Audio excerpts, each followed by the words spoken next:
Tapi kan korang tahu kalau ada berurusan dengan pemerintahnya agak susah. Kita nak buat KTP je susah. Ni Dah ada KTP pun KTP tetap harus fotokopi KTP. Masyarakat yang terdampak tuh, mereka tuh banyak meninggal tuh bukan karena banjir, Kenapa? tapi karena kelaparan. Sekarang tuh anggaran BNPB, BMKG tuh udah kena potong. Semua tuh dialihkan ke MBG.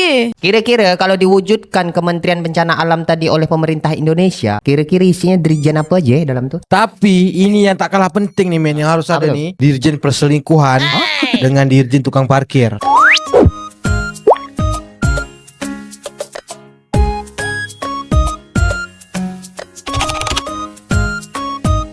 BNPB perkirakan biaya pemulihan bencana di Sumatera itu sekitar 51,8 triliun rupiah. Beda, itu tak ada setengah dari anggaran MBG, makan bergizi gratis per bulan. Tapi biaya pembuatan jembatan Batam Bintan tuh, kalian tahu tak butuh biaya berapa? Kalau di sosial media yang aku baca, jembatan Bintan Batam tuh perlu dana sebesar 17 triliun. Tapi sekarang dana untuk pemulihan bencana alam di Sumatera tuh 51,8 triliun. Nak cukup dana dari mana? Untuk apa pening-pening beda? Itu kan dana MBG itu kan banyak. Ambil sikit-sikit untuk pemulihan bencana yang ada dekat Sumatera tu. 51 hari dana MBG tuh kita stop. Dah bisa tuh kita pulihkan balik bencana yang ada di Sumatera tuh kan? Itulah. Tapi nanti di markup tak berkali-kali lipat nanti. Hitung betul-betul. Sekarang tuh kita tak usah pikir yang macam-macam. Kita pikir macam mana cari biaya untuk pembuatan jembatan Bintan Batam.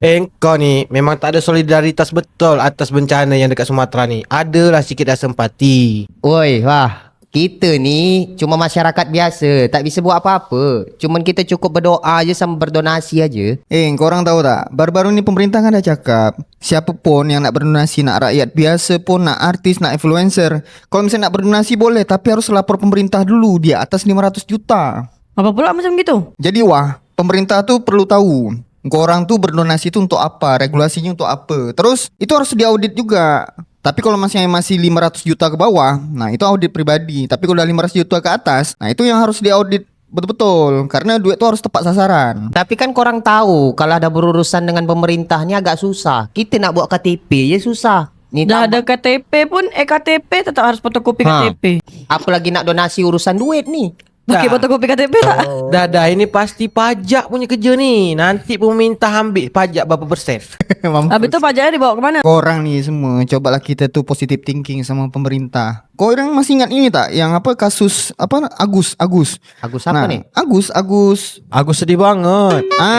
Terus saya sebut yang lain Nah, Agus tu dengan donasi dia itu kan dibalikkan lagi ke pemerintah. Jadi pemerintah yang ngambil karena dari pemerintah, statement pemerintah bilang kalau donasi itu donasi ilegal. Karena tak ada izin Tak ada izin. Tapi sekarang setelah bencana yang ada di Sumatera ini, akses jalan tuh kan sampai terputus. Kita bisa lihat juga sampai tak ada internet lah apa segala macam.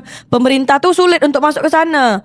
Inilah peluang dari artis-artis influencer yang bisa masuk ke sana. Itulah makanya mereka yang bantu. Kargo-kargo ni yang nak antar logistik ke sana jadi mahal beda. Karena akses-akses tu banyak terputus. Tinggal akses jalur udara lagi kalau tak salah kawan. Oh, mungkin sebab tu beras harga 60,000 per kilo. Tak ada hubungan, Oji. Itu bukan hubungan. Masuk akal lah. Wah. Kalau jalur terputus ya mesti harga naik. Itu kan jalur ke Sumatera aja yang putus. Kita kan tidak. Kata siapa? Orang Kalimantan cakap dengan dia. Tapi sekarang bencana yang dekat Thailand tuh kan sama tuh banjir juga. Pemerintah Thailand tuh dia kasih warga yang kena bencana ni 1 miliar per orang. Tapi beda, yang dekat Thailand tu yang dapat 1 miliar tu hanya untuk orang yang meninggal. Dekat Keluarga Indonesia dia lah. ni, Tak mungkin orang meninggal tu dikasih 1 miliar.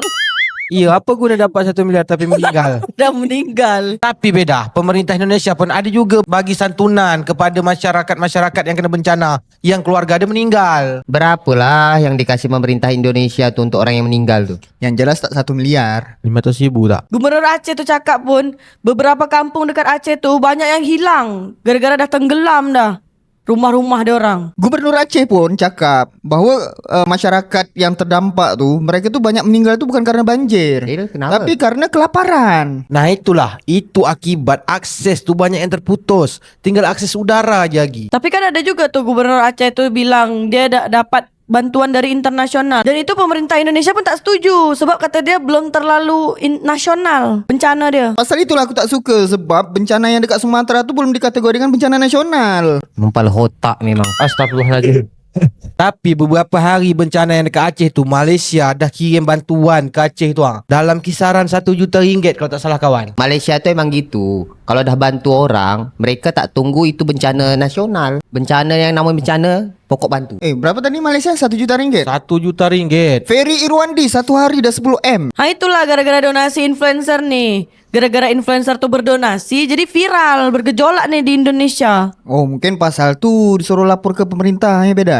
Bisa jadi. Kalau pemerintah nak viral, pemerintah lah yang galang donasi. Tapi kan duit pemerintah, duit rakyat Indonesia juga, bukan duit pemerintah pribadi. Tapi ni men, ada yang lebih tak masuk akal dan menurut aku ini lucu sangat. Apa? Anggota dewan nak buat ada kementerian bencana alam. Terus kementerian tu isi dia apa? Itu aku pening juga. Tapi kalau dipikir-fikir, mana tahu dekat dalam sana nanti tu ada dirjen banjir, dirjen longsor, dirjen puting beliung, dirjen pecah aku rasa. Dirjen Memang. air pasang dalam. Dirjen air pasang rob. Buat warga negara Malaysia, dekat tempat kami nih di Indonesia, kalau untuk bencana alam tuh BNPB sama BMKG. Kalau di Malaysia tuh apa? Coba korang komen dekat bawah. Hei warga Malaysia, dekat negara Indonesia ni ada wacana untuk mendirikan Kementerian Bencana Alam. Kira-kira dekat Malaysia ada tak menteri yang semacam itu? Feeling aku nama dia Kementerian Kiamat Kubro. Astagfirullahaladzim.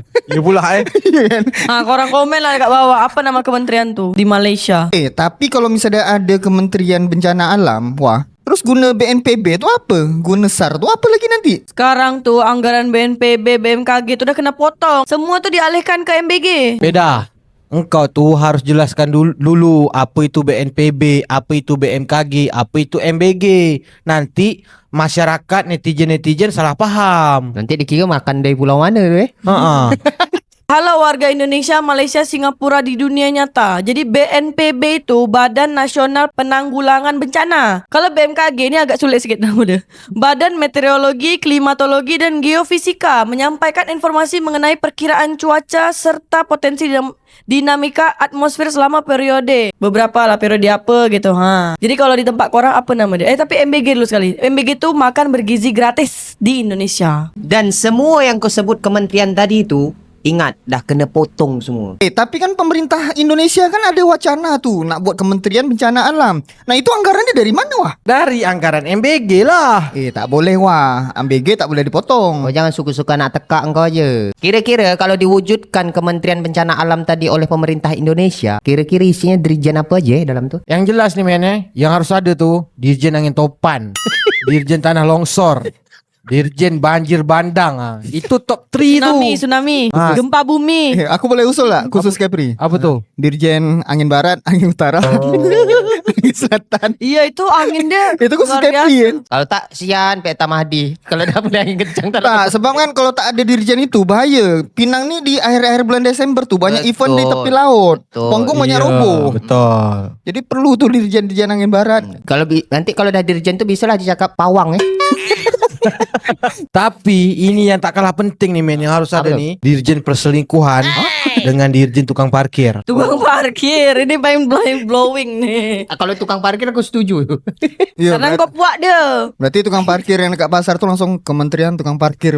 Tapi yang paling penting tu kalau misalnya dibuat Kementerian Bencana Alam, itu yang harus dibuat tu Kementerian Gunung Meletus, Kementerian Kekeringan, sama Kementerian Abrasi. Pokok bakau kita dah banyak hilang. Yang paling banyak apa? Sawit. Sawit kan pohon juga, Kata siapa? kata bapak itu. Oh iya betul kata engkau. Dirjen kelapa sawit tu belum ada yang buat. Mulailah engkau nak kesana-kesana kan. Kelapa sawit tu pokok juga men. Pokok. Kata siapa Kata bapak itu. Tapi yang paling pelik nih waktu pas bencana alam dekat Sumatera tu kan air banjir tu bawa kayu-kayu yang dah terpotong rapi. Tapi kata pemerintah Indonesia cakap itu bukan dari hasil pembalakan liar. Itulah juga beda. Aku pening juga tu. Aku dengar juga kabar itu tu. Aku nengok kayu dah rapi, akar tak ada. Akar tak ada, potongnya bulat, rapi, tak ada bulat. ranting, tak ada apa. Dia bilang bukan pembalakan liar. Bukan dia cakap. Memang pala otak. Oh, tak siapa?